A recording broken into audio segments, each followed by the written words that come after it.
Over the course of the week, we want to uncover, I suppose, some essential lessons and stories from the life of some remarkable people that lived in the time of the Judges. And the time period of the Judges is probably one of the most intriguing sections of the Bible and in the history of the nation of Israel. It's a time that was characterized by just countless battles and immense bloodshed and extreme violence. You know, it was a time we find the nation, though, that they frequently lost sight of the God whom they served and turned aside from practicing true worship under Joshua's guidance and become steeped in idolatry and in corruption and rapid moral decay. And what we find, brothers and sisters, is we find that this is a state that they inherited because of a lack of faithful leadership from their parents' generation. It's a state, though, that they accepted as their parents failed to utterly remove the nations from before them as they received their inheritance upon entering the promised land. And the book of the Judges is a documented narrative, isn't it, brothers and sisters, of a nation whose history depicted faithlessness, idolatry, and corruption. And yet scattered through this dark period of Israel's times, the scripture highlights for us some remarkable characters who demonstrate incredible faith, bravery, and spiritual perception, whom God used and God raised to inspire and to encourage and to revitalize a remnant of his people to continue to keep the promise and his purpose alive throughout time. You know, it's those inspirational examples that we want to explore with Deborah and Barak and Jael, and we wish to gain some incredible insights from powerful lessons in leadership for us today, and to gain encouragement from what they were able to achieve as we endeavour to cast aside our enemies and the environment that we live in to try and seize our inheritance and prepare for the kingdom. And so, over the course of our 6 studies together, we're going to have a look at 6 studies. Six. Right, so Deborah, we're going to have a look at tonight, the inspirational prophetess. But before we look at Deborah, we want to have a look at the background to her what makes her so remarkable. We want to have a look at the background to her as a person. And then in our second study tonight, we're going to have a look at Barak. What was his challenge? What was the problem? How Deborah motivates him to get him to take a role that he was hesitantly not fulfilling, and to uncover how she worked with him so that we can learn lessons around helping each other as well in our walk. Then we're going to have a look in our exhort tomorrow at the lovely story of Jael, and we're going to have called that the displaced wife, and we'll see why as we get into the story. And then we want to have a look in our 4th study during the middle of the week on the tribes and Deborah's song, right? What Deborah sings about, what makes her and Barak sing their hearts out about what they did and what they didn't do, and what they were so encouraged and what they were so disgusted by when they looked at the nation at the time. And then in our Thursday night, I think it is, we want to have a look at the interesting insight that Deborah sings about at the end of Judges chapter 5 about Sisera's mum, Sisera's mother. What on earth was Deborah talking about at the end of Judges chapter 5 about a woman who's dwelling in a castle with her maidens, and what was actually going on in the story? And what we find, brothers and sisters, in that study is that actually the destruction of Sisera was only but a prelude to the main event.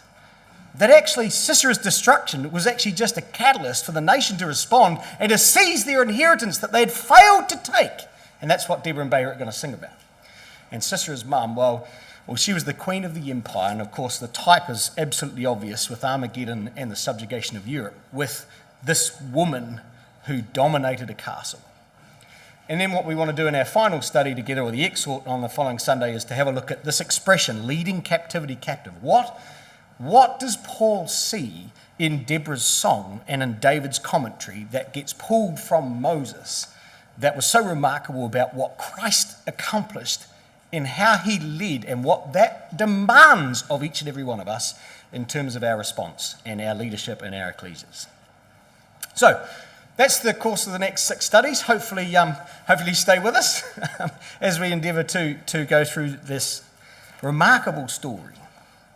Okay, so Deborah and the story in the context of her times. This study, we want to spend some time to show that the issue of the nation at this point in time was that of failed leadership. There weren't people standing up to take the responsibility amongst the nation to help them understand God's purpose and God's ways. Why was that? What happened? How did they get to this point? Yet it's remarkable, isn't it? That the nation of Israel come out of Egypt, they seize their inheritance, God works amongst them, and then only a very short period of time later, they've totally lost the plot. How and why did that occur? Well, this afternoon, we want to actually have a look at how that occurred. And so we find as Israel leaves the wilderness and crosses over the river Jordan, Joshua assists the nation to take control. And after a series of military campaigns, the nation who once occupied the land of Canaan were subdued, and the 12 tribes received their allotted inheritance in the land. And the Levites, well, they received their cities of refuge, and the tabernacle was established in Shiloh. And we know that that's all the story, because in Joshua 18, don't turn this up, in verse 1, it says that the land was subdued before them. But come with me to Joshua chapter 21. I want to show you that there's some interesting expressions that we can see start to unfold as we get into the story of Judges. So Joshua 21, the land is subdued before them, and Joshua says in Joshua 21 in verse 43, he says,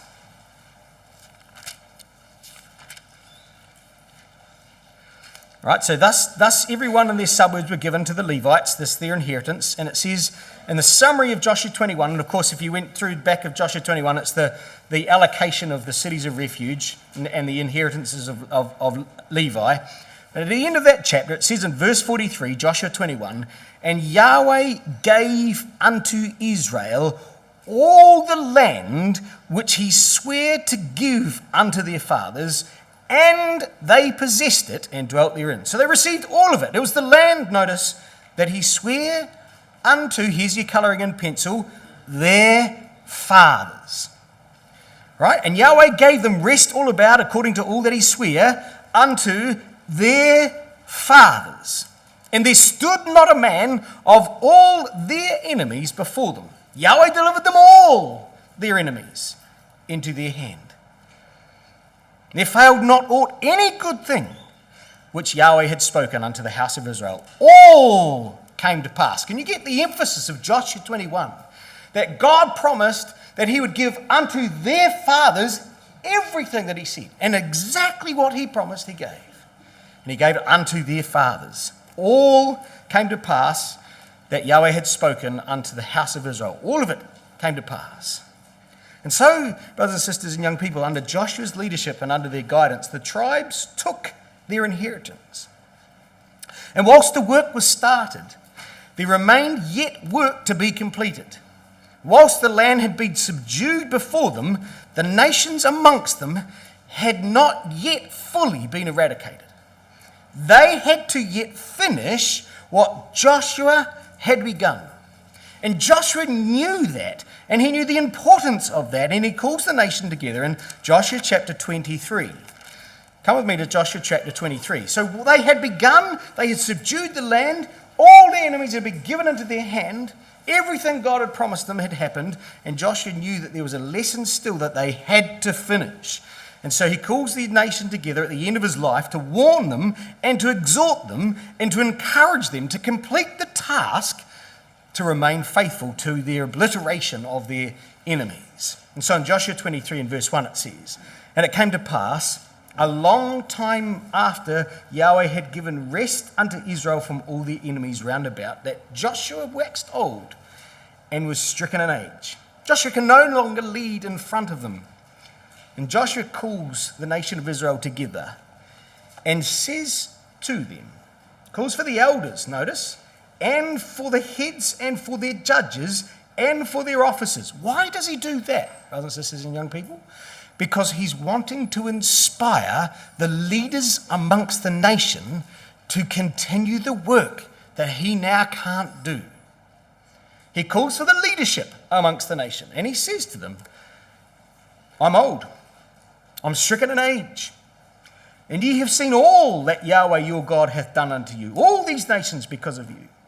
Yahweh your God is he that hath fought for you. You already know. Notice the past tense. He's already fought for you. You know that.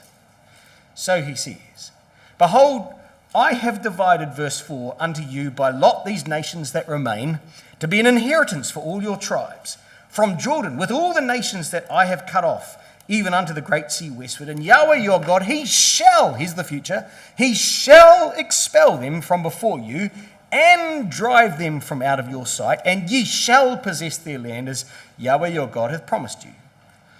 But he says, it requires something really special. Be ye therefore, verse 6, very courageous to keep and to do all that is written in the book of the law of Moses, that ye turn not aside from the left to the right, that ye come not among these nations, these that remain among you, neither make mention of the name of their gods, nor cause them to swear by you, neither serve nor bow yourselves unto them, but cleave unto Yahweh your God as ye have done this day. For Yahweh hath driven out from among you great nations and strong. But as for you, no man shall be able to stand before you this day. One man of you shall chase 1,000.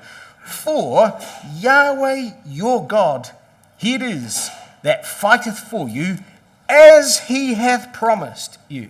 Can you see the links from chapter 21 to chapter 23? Take, he says, here's the exhortation, take good heed, therefore, unto yourselves, that ye love Yahweh your God. Else, if ye do in any wise go back and cleave unto the remnant of these nations, even those that remain among you, and make marriages with them, and go in unto them, and they to you, know, he says for a surety, that Yahweh your God will no more drive out any of these nations from before you, but they shall be snares and traps unto you, and scourges in your side, and thorns in your eyes, and until ye perish from off the good land, which Yahweh hath given for you.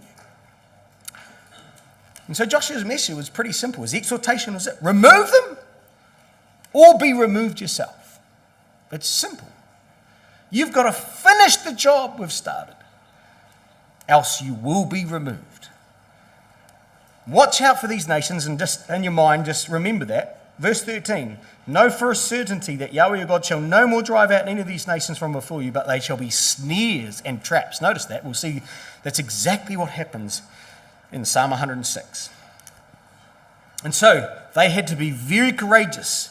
And he warns them about the nations that remained amongst them. They had to finish the job. And if you had the colouring in pencil, colour it in. Those that remain among you. All right? Those that remain among you. It happens twice. Verse 7 and verse 12. There was a remnant that still needed to be eradicated from among them. And so what happens? The leadership passes away. Those that are strong die. And the next generation, brothers and sisters, have to stand up. And so we come now to Judges chapter 1.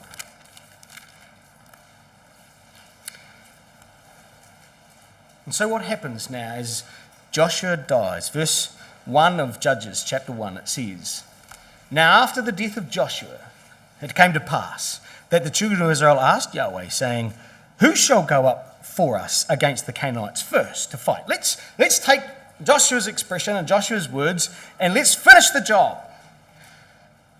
And so they begin. And what happens, brothers and sisters, and we won't have time to spend in Judges chapter 1, but in the screen you'll see that they begin to eradicate the nations that were amongst them with gusto. So Judah takes Simeon with them after seeking Yahweh's blessing, and they start out with incredible determination. And so in verses 4 to 7, the Canaanites with Judah are destroyed and conquered in Jerusalem. The Canaanites then in verses 8 to 15 are overcome and destroyed in Hebron. The Canaanites are wiped out and destroyed in Hormah in verse 17. The Canaanites are annihilated and destroyed in Philistia and Gaza and Ashkelon and Ekron. They're all gone. Judah shot off to a flying start. Why? We'll come and have a look across the page. Judges chapter 1 and verse 9. Why was it that they could do this with so much ease? Verse 19 says that Yahweh was with Judah, and he drave out the inhabitants of the mountain. He started off with a flying start because Yahweh was with him. He sought Yahweh's blessing, and they went for it. But then the mission came to a grinding halt. And the verse says in verse 19, but could not drive out the inhabitants of the valley because they had chariots of iron. You know, they couldn't drive them out. They had chariots of iron. You see, Judah was absolutely enthusiastic about their work and their inheritance. They commenced their battles with eager zeal and passion, supported by their brethren from Simeon. However, as soon as the work started to encounter some obstacles and challenge, they came face to face with chariots of iron. And all of a sudden, brothers and sisters, their faith and their trust in God was tested, and it melted. I think sometimes we can be very easy to judge Judah in this time. You know, we can think, oh, come on, why couldn't they carry it off? You know, it's not hard to think how hard that might have been, brothers and sisters. They were fighting tanks with toothpicks. They had nothing in their hand. They were bringing a knife to a gunfight here. The chariots, they had nothing, but they had Yahweh. And Joshua, and you could be easily forgiven for sort of, you know, forgiving Judah for having some challenges, but God was with them. And without God, they would have been completely ill-equipped to battle the Canaanites. But Joshua had given them a warning, brothers and sisters, a warning that they would face this challenge. They would come face to face with chariots of iron. Have a look. Just hold your hand here in Judges 1 and turn back to Joshua chapter 17. He had warned them of this. Joshua 17, verse 17. So this was Judah. And this was the children of Joseph. He told them that they'd face these things. They said, well, hey, look, the children of Joseph said, verse 13, hey, mate, we haven't got a big enough portion. You know, why have you given me just one lot and one portion to inherit, seeing I'm such a great people, verse 14. And Joshua said, well, if you're a great people, you get up into the wood and cut it down yourselves. Knock them out. The children said, well, the hill's not enough for us. All the Canaanites dwell in the land of the valley. They've got chariots of iron, verse 16. All right, both they of whom are Beth-shan and their towns of the valley of Jezreel. They've got chariots. The valley of Jezreel, brothers and sisters, we're going to come across the chariots of iron in the valley of Jezreel all again in the story of Deborah and Barak. And Joseph says, oh, that's going to be too hard for me. Oh, mate, I'm taking this hill country. Yeah, I could cut down some forests. Sure I can. But I can't take that area. And Joshua turns around in verse 17 and says to the house of Joseph, even to Ephraim and Manasseh, says, thou art a great people. You hast great power. Thou shalt not just have one lot only, but the mountain shall be thine, for it is the wood, and thou shalt cut it down, and the outgoings of it shall be for thine. For thou shalt drive out the Canaanites, though they have iron chariots, and though they be strong. You will do it, says Joshua. Get on with it.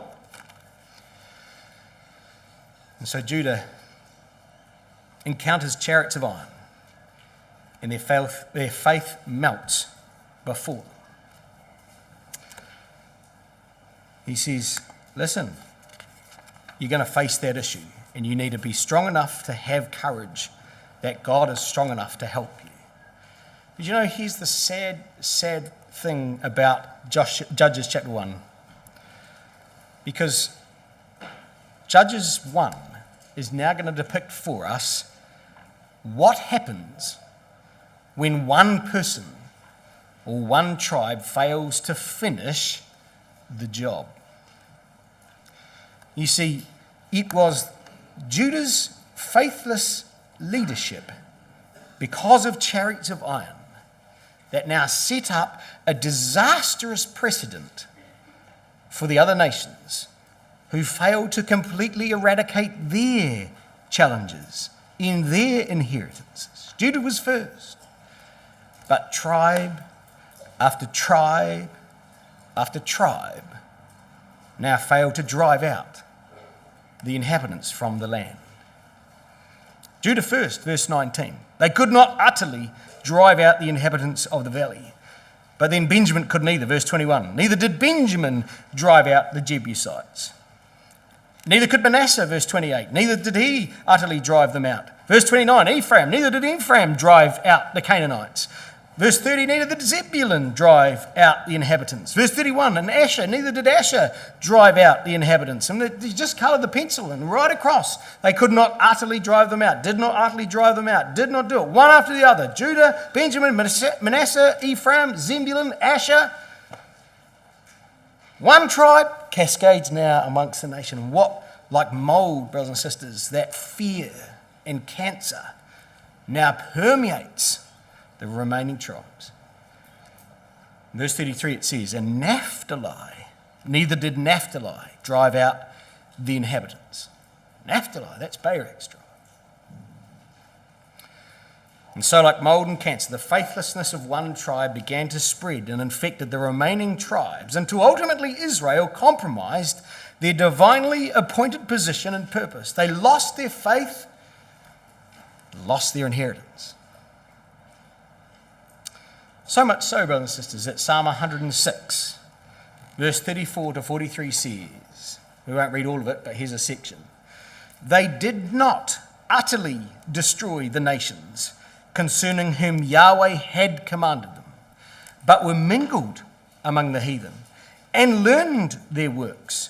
They served their idols, which were, as Joshua 23 verse 13 said, would be a snare unto them. Thus were they defiled with their own works and went a-whoring with their own inventions. Therefore it says, the wrath of God kindled against his people, insomuch that he abhorred his own inheritance. He gave them into the hand of the heathen, and them that hated them ruled over them. Their enemies also oppressed them, and they were brought in under subjection under their hand. And Psalm 106 describes for us the problem of the time of the judges, because they fell amongst the nation and intermingled. He gave, it says, into the hand of the heathen, and to them that hated them, that they ruled over them. Their enemies also oppressed them, and they were brought in subjection under their hand. Faithless leadership, brothers and sisters and young people, in the tribes, and a lack of trust in Yahweh's protective hand cost Israel their inheritance. But the question we have to ask is why? Why did their faith fail? What caused the tribe's faith in God to waver so much? Well, Judges 2 tells us exactly what happened.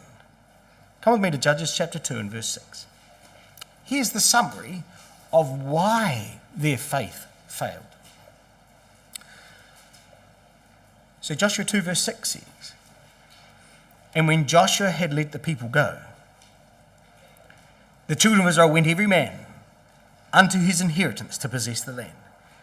And the people served Yahweh all the days of Joshua and all the days of the leadership, the elders that outlived Joshua, who had seen all the great works of Yahweh that he did for Israel. So they served them while they were there. But then Joshua the son of Nun and the servant of Yahweh died, being 110 years old.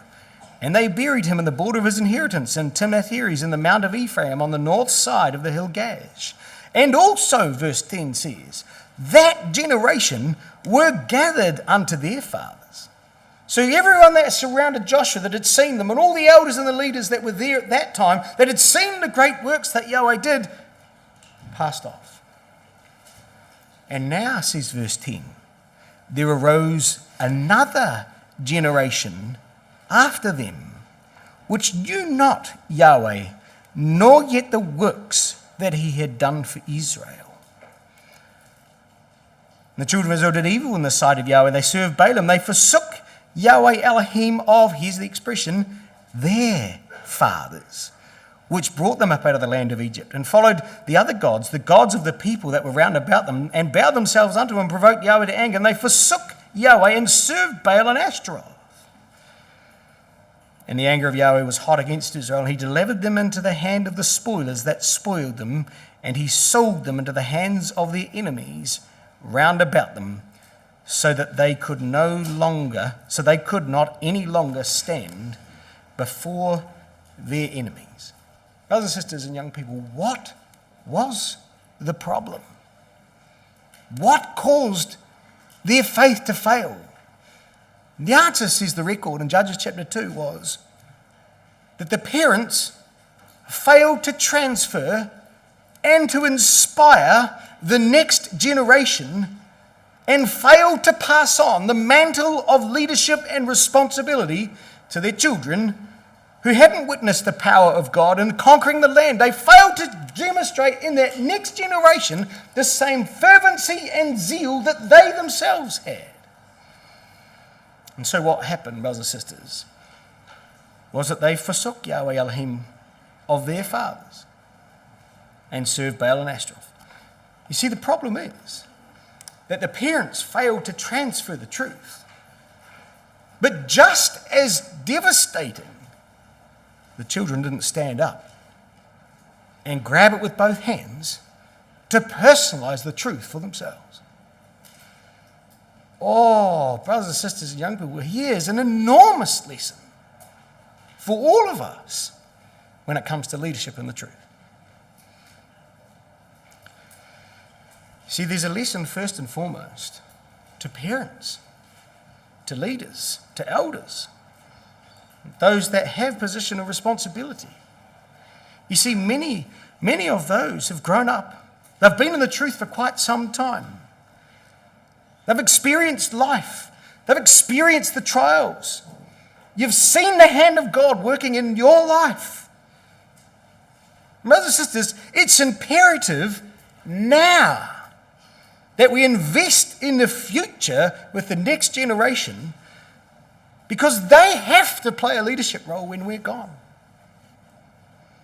We must play a leadership role in ensuring our lifelong passion and zeal in the truth that we've built up over so much time, that we've appreciated God's hand working with us in our challenges and our trials.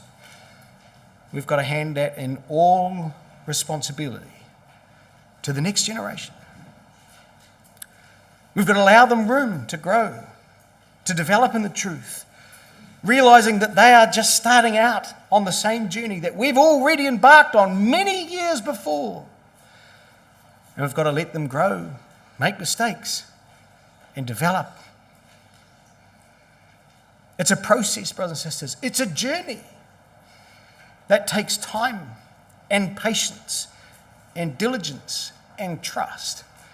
That as much as God has worked in our lives, He's going to work in theirs.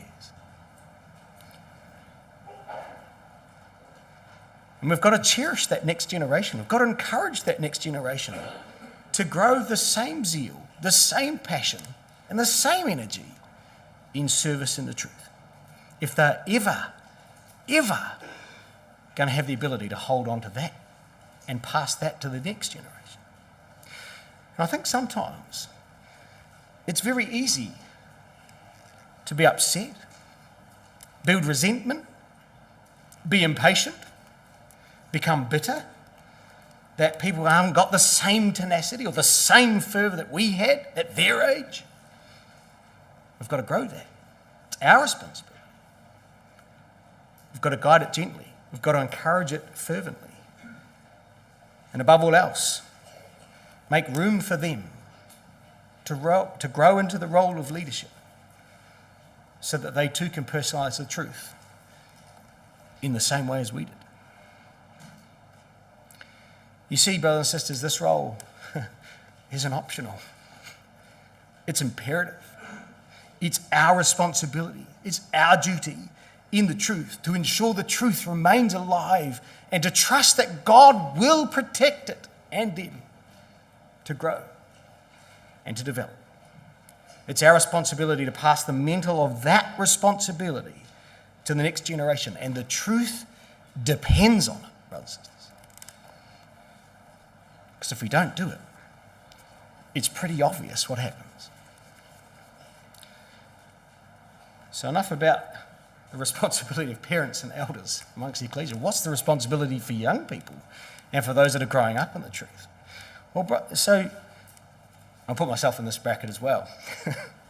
It's our responsibility as younger people in the ecclesia, as we try to grow, to look to the wisdom and the experience of those that have gone before us, to understand what they've achieved and why they've achieved it and how God's worked in their life, to realise that they've worn the heat and burden of the day and have learned so many life lessons that God has taught them that we might learn from them.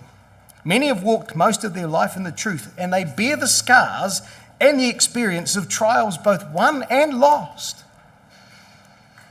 But those that have worked with others through the issues of life have built up a deep appreciation of the love and power and patience and providence of God in their own lives. It's our responsibility and our duty as those growing up in the truth to respect, therefore, the thoughts and experiences of those that have gone before. But more importantly, or just as important, it is our responsibility to step up, to not shirk that responsibility, to take on the role and responsibility of trying to help and to grow and to serve, because they won't be there forever, will they, brothers and sisters? As we know. And it won't be long, and it'll be our turn to transfer that truth to our children as we grow, so that they carry on the truth if Christ remains away. Therefore, as young people, it is our responsibility to personalise the truth early, but in doing so, listen and to seek advice from those who have witnessed the power and the mercy of God in their own lives, and to take on the mantle of responsibility and to step up and serve wherever we can. And thus, brothers and sisters, by leaning in together and by God's grace, the truth will pass from generation to generation, because God will bring about his purpose. See, there's great lessons, isn't it, brothers and sisters? If we're going to maintain our faith together, we have to learn to work together. But unfortunately, brothers and sisters, this didn't happen in this generation. We don't have time to look at it tonight, but if you go to the appendices of the Judges, what we see in the appendices is exactly the problem of what happens if it's not passed properly from generation to generation. Don't have time to look at it, but chapters 17 to 18 of the appendices of the Judges, that fits in right at this section in Judges chapter 2. Demonstrates for us, firstly, the idolatry that occurred in the tribe of Dan when one man stole from his mother, and mummy says, "Oh, you're a good boy for returning part of it," and then builds an idol out of it. So it's disgraceful. And the idolatry in the tribe of Dan was created from the grandson of Moses. And you know what that ended up doing, brothers and sisters, was corrupting all the doctrine of the truth.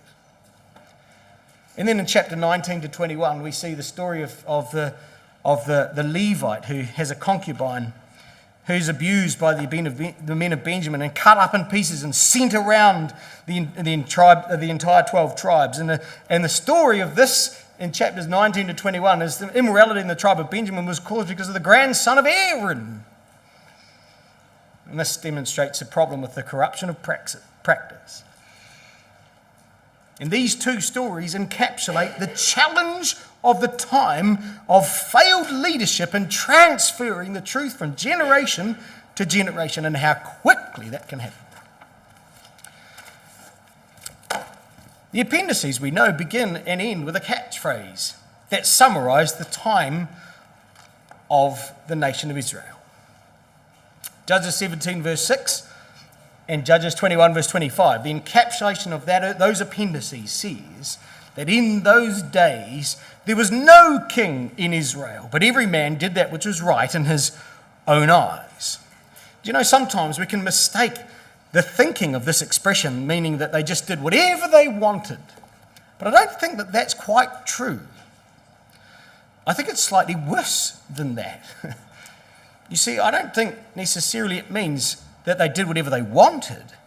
You know, the word for right, when it says every man did that which was right in his own eyes, is the word used in Deuteronomy chapter 12 and verse 8. You see, Deuteronomy 12 and verse 8 says, don't bother turning it up, I'll do it for you. Deuteronomy 12 verse 8 says, listen, Moses says, listen, I don't want you to do after the things which ye do here this day, every man doing what was right in his own eyes, for ye are not yet come into the rest of the land of your inheritance. But when you go over, I want you to do all these things in the place that God chooses. The word for right is the word for straight. It's the word for judgment, righteousness. And what they were doing was they were trying to work out the truth, but not using the law as their guide. Joshua had said that. Don't you turn from the right hand to the left. You make sure you do exactly what Moses said. We saw that in Joshua 21 when he said, listen, you need to keep straight and true. Don't do what's right in your own eyes. Don't try and work out what you think's right. And we know that when we look at the story of the Levite, he says, I think the man says, yes, that's right, we need a priest. All right, you're of the Levite, great, bang. He was trying to do the truth, but not all Levites were priests. Only the sons of Aaron were priests. So he was trying to do sort of what he thought he was right, but wasn't complete abandonment. It distorted the truth and corrupted its practice. You see, they were doing what was right, but failed to use the law as their guide, and so they apostatized from the truth. And it's interesting, brothers and sisters, who were they supposed to turn to understand what was right? Who were they to turn to? Well, Deuteronomy 16 says that he would appoint for them judges. So every man shall give as he is able. Judges 16 verse 18 says that he will put judges and officers they were supposed to make in all thy gates, which Yahweh thy God hath given thee throughout thy tribes. And they shall judge the people with just judgment. They were going to help them understand the law. The Levites weren't able to be in every city, and so God appointed judges for them. Or actually not God. Moses says, I want you to appoint judges in every city. Make sure it's done. There was no king to lead them. They had to appoint judges in every city throughout all thy gates to give just judgment. Thou shalt not wrest judgment. There shalt not be respect of persons, neither take a gift or be, dodgy. Thou shalt altogether be just. Thou shalt follow, and that thou mayest live and inherit the land which Yahweh thy God giveth thee. That's Deuteronomy 16, verses 17 to 20. And so with no king to lead them, they were supposed to turn to the judges. But brothers and sisters, when we get to the time of Deborah and Barak, we get to the time of Ehud, where were the judges? They were supposed to be in every city, but they weren't there. They weren't there. And so with no king to lead them and the failure of the judges to speak the law, well, it was natural that the dilution of the truth began until here they stood once more, no leader, no knowledge, no hope, doing that which they thought was right in their own eyes and rapidly losing everything. So in Joshua chapter 2 it says that God raised them up judges. Verse 16, nevertheless, Yahweh raised up judges which delivered them out of the hand of those that spoiled them. Joshua 2 verse 16. And yet they would not hearken unto the judge, but they went a-whoring after their own gods and bowed themselves unto them, and they were quickly turned out of the way. You see, God raised up judges. Judges were supposed to judge the people in all spiritual matters. And God raised up judges both to respond to the idolatry and to lead the people in their responsibility to overcome their enemies. And so the first judge that God raises is Ehud. We have no time to look at the story. Fascinating story with a man who was just amazing with his left hand, straight with a dagger, under the fat guts of Eglon and disappears, and he dies, and the nation has this incredible peace of time from Ehud's leadership, who snuck in and absolutely wiped out the problem for them and showed them what it meant to lead and to how to overcome. And so they had 80 years of peace under his reign. And one after the other, God raised up judge after judge after judge. But as with leaders, if people don't follow, things fall back. And so we pick up the story now, brothers and sisters, in Judges chapter 4. So here we are, without leadership amongst the nation, a vacuum created because Ehud's now dead. And once more, without that solid leadership, a void opens up once more. And thus, once again, the children of Israel fall into apostasy because he is gone. And we pick up the story now in Judges chapter 4 and verse 1. Hopefully you can see how this all builds to the story of how amazing it is for this particular prophetess to turn up amongst the nation. And so it says, Judges 4 and verse 1, that the children of Israel did again evil in the sight of Yahweh when Ehud was dead. And Yahweh sold them into the hand of Jabin, king of Canaan.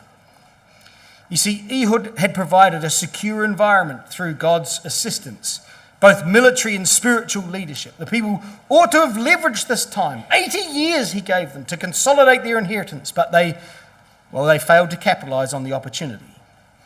And failing to realize that the 80 years that they received was actually a gift of God, they apostatized and used it to their own end. They missed it through complacency and mistaken self-assurance. They thought God was with them, but not, because they moved into apostasy. And so once again, they do evil in the sight of Yahweh. You know, Judges chapter 5, Deborah sings in her song, they choose new gods. Judges 5 verse 8, they chose new gods. And what happened, brothers and sisters? There was war in the gates. There was war in the gates. Where was the judge supposed to be, brothers and sisters? The judge was supposed to be sitting in the gate, providing just judgment. But because they had forsaken the judge, because they had forsaken God, because they had apostatized, instead of a judge giving righteous laws, they now had war. And so it says, God sold them into the hand of Jabin, king of Canaan. There's irony in that, brothers and sisters. Human nature doesn't change, and neither does God's punishment. He traded them to a group of traders. There's irony in it, brothers and sisters. He trades them, he sells them to a group of traders. The Canaanites means the lowland. They come from the root word mean to bend the knee, right? Or to humiliate. Do you know who they were? They were a trading nation of merchants who would sell their soul to get a deal. And their leader, Jabin, his name means whom God observes. Whom God observes. Really? Of course, because God put him there. His name comes from the root word meaning understanding or intelligence. That's Jabin, whom God observes, from the root word of understanding and intelligence. You see, this one was the CEO of a merchant trading nation who was the entire representation of the wisdom of the world in all its conceit and all its glory. He's the CEO, the wisdom of the world, intelligence, and God put him in this place. And you know, he gripped that nation of Israel and grabbed them and poured them under, sold them into his hand and crushed them. And he's reigning in Hazor, just means a castle. And he's got this dominant castle over the entire region with iron tentacles. And he's crushing them.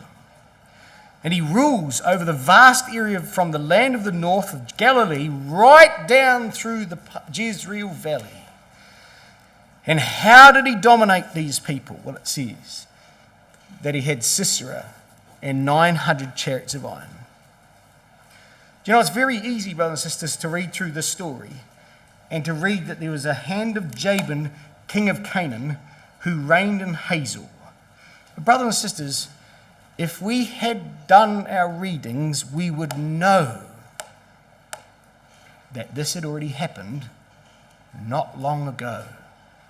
Have a look in your margin against H, or in the wide margin Bible, Joshua chapter 11. Yahweh sells them into the hand of Jabin, king of Canaan. Hang on a minute. Joshua 11 had already told us about a king by the name of Jabin who had lived in a castle called Hazor once before. Come back with me to Joshua chapter 11. You see, this is a repeat. Why is it a repeat? Joshua 11 says, in verse 1, came to pass when Jabin, king of Hazor, had heard these things, he sent Jabin, king of Madron, and the king of Shimeon, and the king of Ashphar, to the kings that were on the mountains, and to go up against them. And they were, verse 4 says, that they were, all their host, were much people, even as the sand which is upon the seashore in multitude, with horses and chariots many. We've seen this man before, Jabin, who's reigning in Hazor, with all these chariots and horses. And Joshua, in a previous military campaign, had taken Jabin the first out in the first battles and crusades in the land. You see, the kings of Canaan joined forces, their sand of the seashore for multitude, and they had horses and chariots. And Joshua wipes them out in verse 8. Look what it says. And so, verse 7, so Joshua came and all the people of war with him against them by the waters of Merom suddenly, and they fell on them. And Yahweh delivered them into the hand of Israel, who smote them, chased them unto great Zidon. Now, brothers and sisters, we start to find out why Barak and his men don't just fight Sisera, they chase Sisera out, because that's what Joshua had done. And they come in the valley of Mizpah, and they smote them until there was left none remaining. Just remember that expression. We're going to see that in our second study. And Joshua did unto them as Yahweh bade him, and he houghed their horses and burnt their chariots with fire. And Joshua at that time turned back and took Hazor and smote the king thereof with the sword. For Hazor before time was the head of all those kingdoms, and they smote all the souls that were in with the edge of the sword, utterly destroying them. There was not left anything to breathe. And he burnt Hazor with fire. And all the cities of those kings, and all the kings of them, did Joshua take and smote them with the edge of the sword. And he utterly destroyed them, as Moses, the servant of Yahweh, had commanded. So here's the question, brothers and sisters. If Joshua had done that in Joshua chapter 11, what on earth is Jabin now living again in a resurrected castle only moments later in history? Here's a new king calling himself Jabin, living in a recently refurbished city that had been once taken by the children of Israel. What had they failed to do, brothers and sisters? And the answer was, because of Naphtali's faithlessness, Barak's tribe, brothers and sisters, they failed to capitalize on that conquest and lost it. And now they were paying for it. You see, because now another king had arisen and taken back the city of Hazor, and had taken on the title of his predecessor from 120 years before that, and now had expanded his empire even further. And he didn't just now want the city of Hazor. He didn't just take back the city of Hazor. He was now not just the king of Hazor. Brothers and sisters, we come now to Joshua chapter 4, and he's the king of Canaan, brothers and sisters. He's taken all the territory, and boy, oh boy, is he going to make Israel pay for their crimes. Naphtali is now going to be oppressed. They're going to be his servants, and he mightily oppresses them, says Judges chapter 4. He mightily oppresses them. You see, lesson in that, brothers and sisters. If we don't destroy the things that take away from God and that lead us out of the truth, if we don't utterly remove things like that, they're going to come back and bite us. And not just bite us, they're going to come back with so much more force because they are feeling oppressed. They're going to come back with double pressure. We can't just temporarily remove from view like a Band-Aid. We've got to utterly cut off things while we can so that we can take our inheritance. And so the oppression of Jabin's military campaigns were managed now by a man called Sisera, the captain of his host. His name means array, battle array. Sisera's name means a battle array. And by name, Sisera was also by character. You see, this man was a military genius, a military strategist, a warrior who marshaled army all over the Jezreel Valley. He led and he marshaled an entire army from a city called Harosheth of the Gentiles. And you know what's remarkable about this city? The Hebrew word for Harosheth means a city of mechanical workers. Just tuck that away in your brain. We're going to come across that in our third study tomorrow. A city of mechanical workers. It means a root word for carving and cutting. It was a city of artificers and workmen, beaters of metal. These were the city of the grease monkeys and the panel beaters, right? They were apprentices. They had them up all over the place, taking them from all around the surrounding tribes. It's Harosheth of the Gentiles. They had gone and handpicked the best people for this job. And under that oppression, it says, verse 3, the children of Israel cried unto Yahweh, for he had 900 chariots of iron, and 20 years he mightily oppressed the children of Israel. 900 chariots of iron. You see, these little metal objects, brothers and sisters, stood as a testimony, a witness for their faithlessness. Their nightmare had returned. Their faithlessness of their grandparents' failure and their parents now comes back in vengeance to haunt them. And for 20 years, it says, he mightily oppressed them.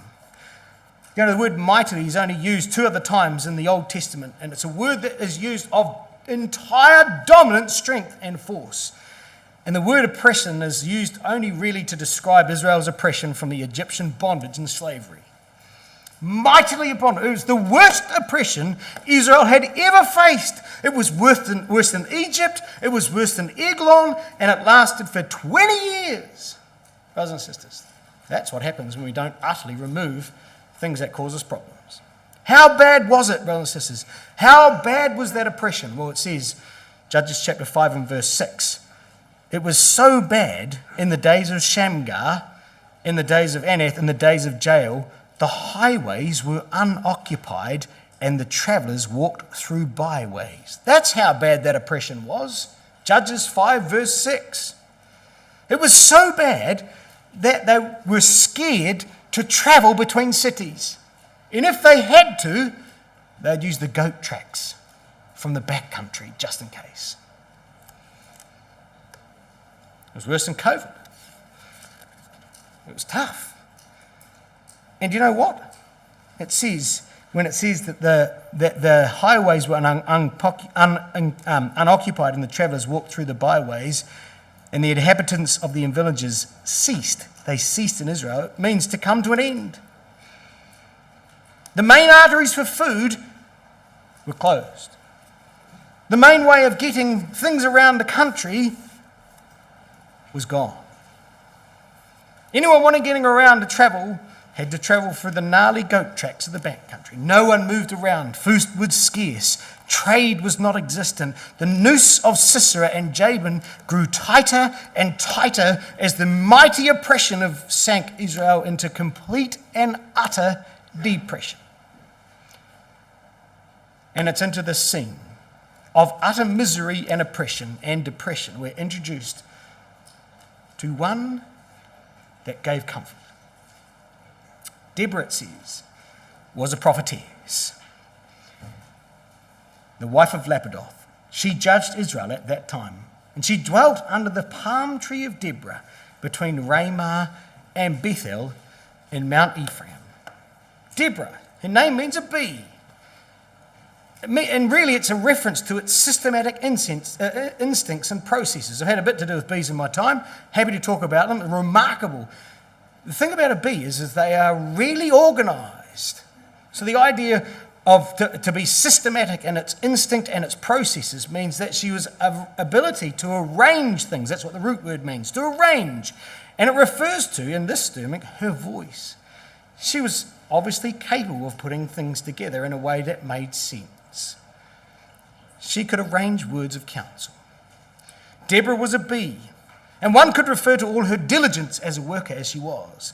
But the record wants us to realize that although she was diligent, it was the order and arrangement of her counsel and advice that she was recognized for. She was a prophetess.